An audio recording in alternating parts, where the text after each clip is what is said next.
ይህ የቅዳሴ ክፍል ከመባሉ በፊት ወደ ቤተ ክርስቲያን ለመግባት የምንቸኩልለት እርሱ ከተባለ ደግሞ ቀጥ ብለን ስለምንቆምለት የቅዳሴ ክፍል ምን ያህል እናውቃለን? በዛሬው የቅዳሴ ተስጦ ንባቡና ምስጢሩ የመጽሐፍ ዳሰሳችን ስለ አሃዱ አብ የቅዳሴ ክፍል በጋራ የምናይ ይሆናል። ስለሆነም እስከ ቪዲዮ ፍጻሜ ድረስ አብሮነታችሁ አይለይ። ሰላም ውድ የሃቲዩብ ቤተሰቦቼ እንዴት ናችሁልኝ? እኔ በጣም ደህና ነኝ፣ እግዚአብሔር ይመስገን። ይህ ሃቲዩብ ነው።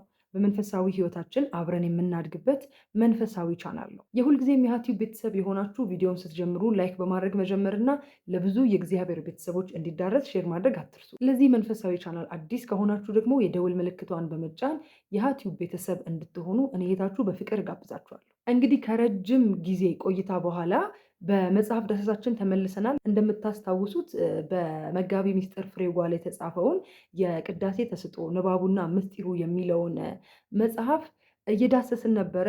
ባልሳሳት ወደ 5-6 ክፍል እንደዛ አይተን ነበረ እና በተለይ የቅዳሴ መግቢያዎቹን በዜማ ቪዲዮ እያሳየኋችሁ ከመጽሐፉ ላይ ትርጓሜው ምን ማለት እንደሆነ ምስጢሩና ንባቡን አብረን እያየን ነበረ። እግዚአብሔር ፈቅዶ እንግዲህ አሁን የጾም ወቅት ስለሆነ ድጋሜ ለመገናኘት በቅተናል። እውነት ለመናገር ቆየሁኝ ካቆምኩ ይሄን መጽሐፍ ሪቪው ለማድረግ ግን ሁልጊዜ ወይ ጾም ስጠብቅ ወይ የሆነ ነገር ስጠብቅ ነው ያስታጎልኩት። አሁን ግን እግዚአብሔር ፈቅዶ እንግዲህ ተገናኝተናል። እንደምታውቁት ይህ የመጋቢ ምስጢር ፍሬዋ መጽሐፍ በቅዳሴ ተስጦና ንባቡና ምስጢሩ ላይ ያተኮረ መጽሐፍ ነው። ከእምነ ባህ ጀምሮ እስከ እቱ በሰላም ያለውን ሙሉ የቅዳሴ ክፍል ካህኑ የሚለውን ህዝቡ የሚለውን እና በአጠቃላይ ትርጉሙ ምን እንደሆነ ምስጢሩ ምን እንደሆነ በግዕዝም በአማርኛም ንባቡን ጽፎ በደንብ በተብራራ ሁኔታ መረጃ የሚሰጥ ብዙ እውቀትን የሚያስጨብጥ በጣም የተወደደ መጽሐፍ ነው። ስለዚህ መጽሐፋቸው በአጠቃላይ ስለ ቅዳሴ ብዙዎቻችን ያለብንን ጥያቄ ደግሞ በምታዩት በዚህ ቪዲዮ ኢንተርቪው አድርጌያቸው ነበረ። ስለዚህ ቪዲዮን ገብታችሁ ማዳመጥ ትችላላችሁ። የመጨረሻው ሪቪው ያደረግነው የቅዳሴ ክፍል አንቲ ውእቱን ነው። ስለዚህ ገብታችሁ ፕሌሊስት ላይ ማየት ትችላላችሁ ከዚህ ቀደም የነበሩትን። ዛሬ ደግሞ እግዚአብሔር ቢወድና ቢፈቅድ ስለ አሃዱ አብ ቅዱስ ትንሽ ነገር እናያለን ከመጽሐፉም፣ እንዲሁም ደግሞ እኛ የምናስባቸውን ነገሮች እናወራለን። ማለት ከዚህ ቀደም የምናውቃቸውን ነገሮች በመግቢያ ላይ ለመጥቀስ እንደሞከርኩት እንግዲህ አሃዱ ከመባሉ በፊት ለመግባት በጣም እንቸኩላለን አይደል? ብዙዎቻችን እንዳያመልጠን። አንደኛ አሃዱ ከመባሉ በፊት ሲጀመር ወደ ቤተ መቅደስ መግባት አይቻልም እንደምታውቁት። ከመባሉ ማለት ከተባለ በኋላ ማለት ነው። ከተባለ በኋላ ወደ ቤተ መቅደስ መግባት አይቻልም። ውጭም ላይ ደግሞ ቢሆን አሃዱ ከመባሉ በፊት ብንገባ እንመርጣለን አይደል? ብዙዎቻችን እና ብዙ ሰው ሲሯሯጥ አይታችሁ አታውቁም? እንደውም አሁን የጾም ጊዜ ስለሆነ አስተውላችሁ ሊሆን ይችላል እና ሰው በጣም ይሯሯጣል አሃዱ ከመባሉ በፊት ለመግባት። ከዛ ውጭ ደግሞ በልጅነታችን በተለምዶም እንዲሁ በቤተክርስቲያን ስርዓት የምናውቀው ነገር አለ አይደለ?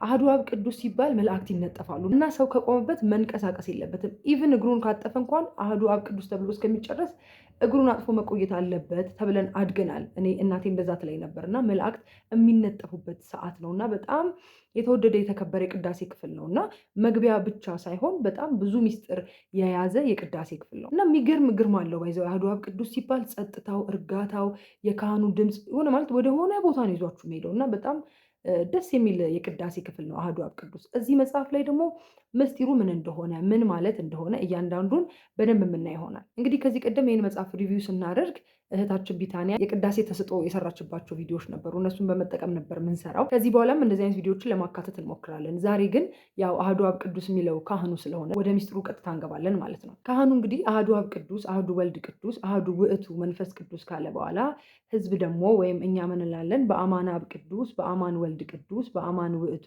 መንፈስ ቅዱስ እንላለን። ስለዚህ ካህኑ የሚለው እኛ የምንለው ትርጉሙ ምን እንደሆነ ምስጢሩ ምን እንደሆነ መጽሐፉ ምን እንደሚነግረን ሼር አደርጋችኋለሁ ማለት ነው። ከዚህ በኋላ ካህኑ እጁን ዘርግቶ ቀጥ ብሎ ይቁም፣ ፊቱን ወደ ምስራቅ መልሶ በታላቅ ቃል እንዲህ ይበል፣ አሃዱ አብ ቅዱስ ነው፣ አሃዱ ወልድ ቅዱስ ነው፣ አሃዱ መንፈስ ቅዱስ ቅዱስ ነው። ህዝቡም አብ በእውነት ቅዱስ ነው፣ ወልድ በእውነት ቅዱስ ነው፣ መንፈስ ቅዱስም በእውነት ቅዱስ ነው ይበሉ ይላል። ትርጓሜው ይሄ ነው። ቀጥታ የግዕዙ ሲተረጎም ይሄ ነው ትርጓሜው። ምስጢሩ ደግሞ የሚከተለው ነው። ካህኑ እጁን ዘርግቶ ቀጥ ብሎ የሚቆምበት ዋነኛ ምክንያት ፍጹም በሆነ እምነት ሳንጠራጠር ማንነትን እንገልጻለን ወይም እንመሰክራለን ለማለት ነው።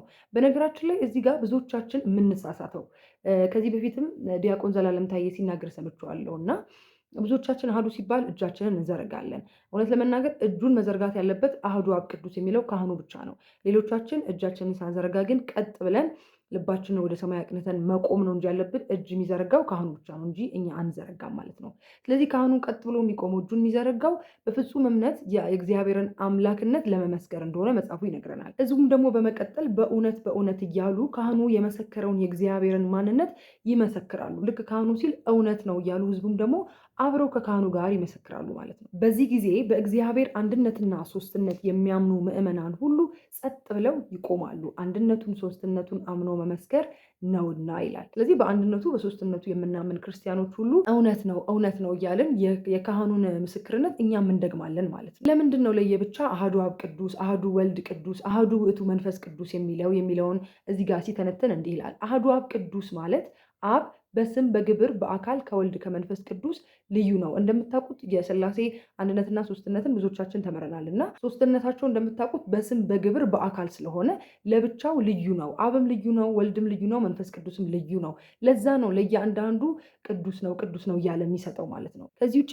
አብ በሚጠራበት ስም ወልድና መንፈስ ቅዱስ እንደማይጠሩ ለመመስከር ነው አሐዱ አብ ቅዱስ፣ አሐዱ ወልድ ቅዱስ፣ አሐዱ ውእቱ መንፈስ ቅዱስ የሚለው አንዳቸው በአንዳቸው ስም እንደማይጠሩ ለመንገርና ሶስትነታቸው በስም በግብርና በአካል እንደሆነ ለማጠየቅ ነው ይለናል መጽሐፉ። እንደምናውቀው የአብ ግብሩ መውለድ ነው፣ የወልድ ደግሞ መወለድ፣ የመንፈስ ቅዱስ ደግሞ መስረጽ ነው። ስለዚህ በእነዚህ ነገሮች ሶስትነታቸውን ለመግለጽ ነው ለየብቻ ቅዱስ ቅዱስ እያለን የምንጠራው ይለናል።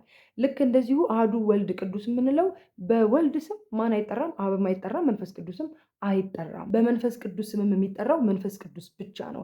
ለዚህ ነው ለሶስቱ ለእያንዳንዱ እንደዚህ ብለን የምንናገረው ማለት ነው። ሌላው አሐዱ አብ ቅዱስ ማለት አብ ከወልድ ከመንፈስ ቅዱስ ጋር በህልውና በባህሪ አንድ ነው። አሐዱ ወልድ ቅዱስ ማለት ወልድ ከአብ ከመንፈስ ቅዱስ ጋር በባህሪ በህልውና አንድ ነው። አሐዱ ውእቱ መንፈስ ቅዱስ ማለት መንፈስ ቅዱስ ከአብ ከወልድ ጋር በባህሪ በህልውና አንድ ነው ማለት ነው።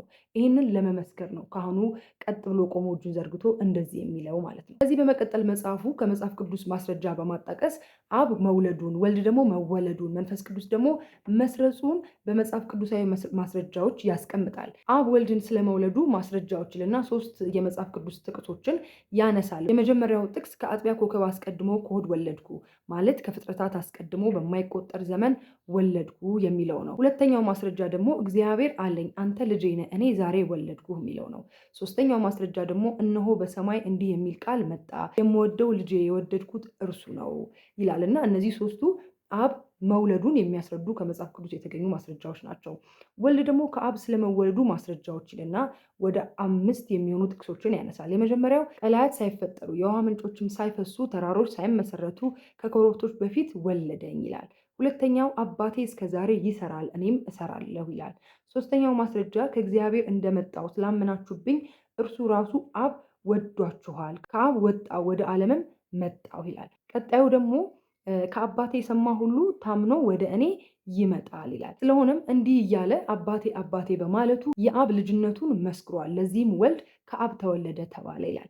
በመጨረሻ ደግሞ መንፈስ ቅዱስ ከአብ መስረጹ ወይም መውጣቱ ማስረጃ የሆነን ዘንድ አንድ የመጽሐፍ ቅዱስ ጥቅስ ያስቀምጣል መጽሐፉ። ይሄም ከአብ የሚወጣ የእውነት መንፈስ በመጣ ጊዜ እርሱ ስለ እኔ ይመሰክራል ይላል። ስለዚህ የእያንዳንዳቸውን ግብር በመጽሐፍ ቅዱስ ጥቅስ ማስረጃዎች መጽሐፉ እንዲያስቀምጥልናል ማለት ነው። ከዛም በኋላ በጥቅሉ እግዚአብሔር በስም እንደምናውቀው አብ ወልድ መንፈስ ቅዱስ ነው። በግብር ደግሞ አብ ወላዲ ነው፣ ወልድ ተወላዲ፣ መንፈስ ቅዱስ ደግሞ ሰራጺ ነው። በአካል ደግሞ 3 ነው። ለአብ ፍጹም መልክ ፍጹም ገጽ አለው፣ ለወልድም እንደዛው፣ ለመንፈስ ቅዱስም እንደዛው። ሌላው ደግሞ ህልውና ነው። ይህ ማለት አንዱ በአንዱ ያለመቀላቀል ይገኛሉ ማለት ነው። ባለፈው ዓመት ቅዱስ ሚካኤል የዓመት ኮርስ ስወስድ በጣም በሚገርም ሁኔታ ነው ይህንን ነገር ያስተማረን መምህሩና እንዴት ብሎ አስረዳን መሰላችሁ?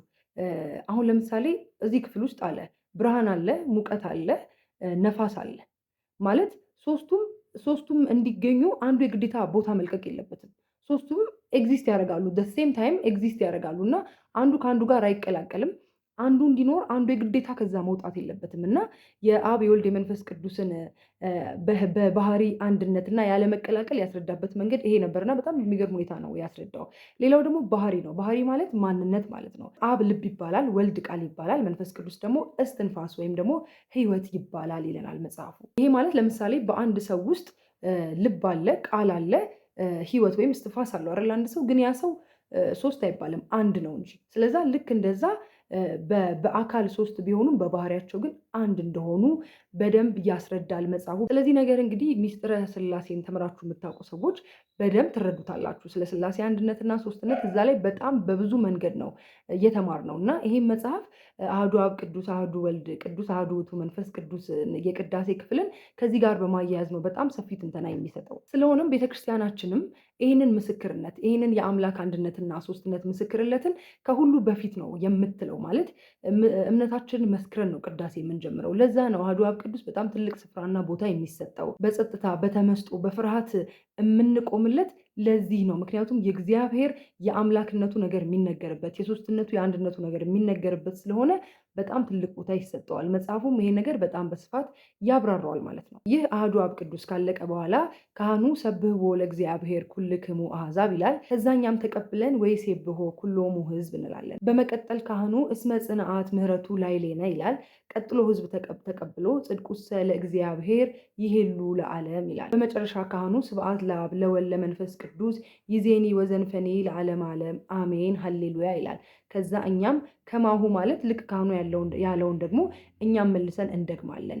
ይህንን በአማርኛ መጽሐፉ እንዲህ ብሎ ያስቀምጠዋል። አሁን ያነበብኩላችሁ በአማርኛ ሲተረጎም ምዕመናን ወይም አሕዛብ ሁላችሁ እግዚአብሔርን አመስግኑት ይላል ካህኑ። ሕዝቡም ሁሉ ያመሰግኑታል ይላሉ። ቀጣይ ካህኑ ምሕረቱ በእኛ ላይ ጸንታለችና ይላል። ሕዝቡም የእግዚአብሔር ቸርነት ለዘላለም ይኖራል ይላል። ከዛ በመጨረሻ ካህኑ ለአብ ለወልድ ለመንፈስ ቅዱስ ምስጋና ይገባል ዛሬም ዘወትርም ለዘላለሙ አሜን ሃሌሉያ ሲል ሕዝቡም እንዲሁ ይህንን ድጋሚ ይለዋል ማለት ነው። ስለዚህ የዚህ ነገር ምስጢሩን መጽሐፉ እንዲህ በማለት ያስቀምጠዋል። ካህኑ ይበል ሕዝቡም ይበሉ መባሉ ካህኑም ሕዝቡም በየድርሻቸው እግዚአብሔርን አመስግነው የእግዚአብሔርን ክብር እንዲወርሱ ነው።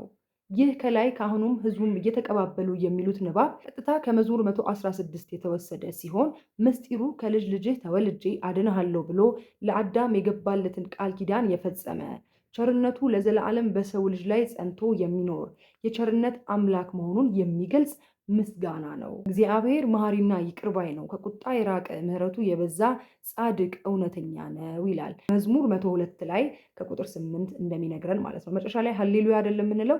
ይሄ ማለት መጀመሪያ መጨረሻ ለሌለው አምላካችን ምስጋና ይገባል ማለት ነው። ስለዚህ የአሐዱ አብ ቅዱስ ሙሉ ንባቡ እዚህ ድረስ ያለው ይሄንን ይመስላል ማለት ነው። አብዛኛው ጊዜ በጣም ብዙዎቻችን ተስጦውን ስለምንችል ነው አይደለ የምንለው እንጂ የግዕዙን በአማርኛ ትርጉሙን አናውቀውም፣ ምስጢሩ ምን እንደሆነ አናውቀውም። እና ለዛ ነው ደጋግሜ ትዝ ቢላችሁ ከሆነ ይህን መጽሐፍ እንድትገዙት ሁሌ በእጃችሁ እንዲገኝ የጠየኳችሁ ለዛ ነው። እና ቅዳሴ ላይ ስንገኝ እያንዳንዱ የምንለው ነገር ምን ማለት እንደሆነ እያወቅነው ሲሆን አንደኛ አይደክመንም፣ አይሰለቸንም፣ ከምስጢሩ እንካፈላለን፣ ለቅዳሴ የሚሰጠውን ክብር እንሰጣለን እና ደግሞ ከቅዳሴ ማግኘት ያለብንን በረከት እናገኛለን። ትርጉሙን እኮ ስናውቀው ራሱ ሀሳባችን አይበተንም፣ አንሰላችም እና በቃ ሳናውቀው ነው ራሱ ሰዓቱ የሚሄደው። እና በትንሹ ለማስረዳት ሞክሬያለሁ። እንግዲህ ከመጽሐፉ ብትችሉ ሁላችሁ መጽሐፉን ገዝታችሁ አንብቡት። መጽሐፉ ሴምሲ ደብረ ጽባ ቅዱስ ሚካኤል ቤተክርስቲያን ይገኛል፣ ሰንበት ትምህርት ቤት ውስጥ ማለት ነው። እዛ ሄዳችሁ መግዛት ትችላላችሁ። አሁን የቅዳሴ የጾም ወቅት ስለሆነ በጣም ይረዳችኋል ይሄ መጽሐፍ። ከዚህም ሪቪው ደግሞ ትንሽ ነገር እንዳገኛችሁ ተስፋ አደርጋለሁ። በጣም ከብዙ በጥቂቱ የአሐዱ አብ ቅዱስ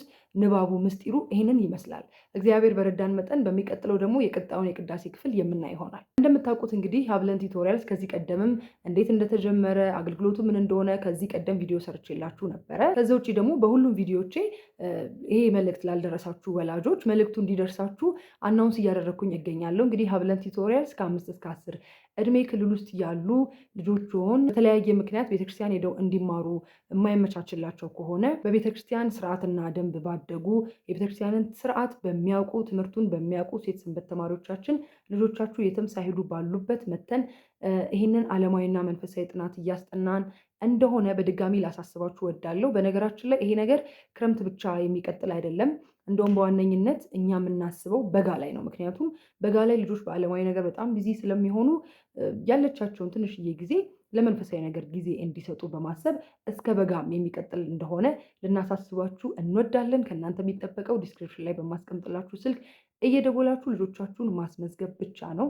እግዚአብሔር ቢፈቅድ ቢረዳን አብረን በጋራ በመተባበር ዓላማቸውን እግዚአብሔርን የሚያውቁ ልጆች እንፍጠር ለማለት እንወዳለን። እግዚአብሔር ቢወድና ቢፈቅድ በሚቀጥለው ደግሞ በሌላ ቪዲዮ እንገናኛለን። እስከዛው ድረስ በያላችሁበት ሰላም ሁኑልኝ። ሁሌም እንደምንለው ክርስቲያናዊ መንፈሳዊነት ዘላለማዊነት ነውና የእግዚአብሔርን ፍቃዱና ውዱን ፈጽመን የምንናፍቃትን ተስፋ የምናደርጋትን መንግስቱን ለመውረስ የበቃን ያድርገን።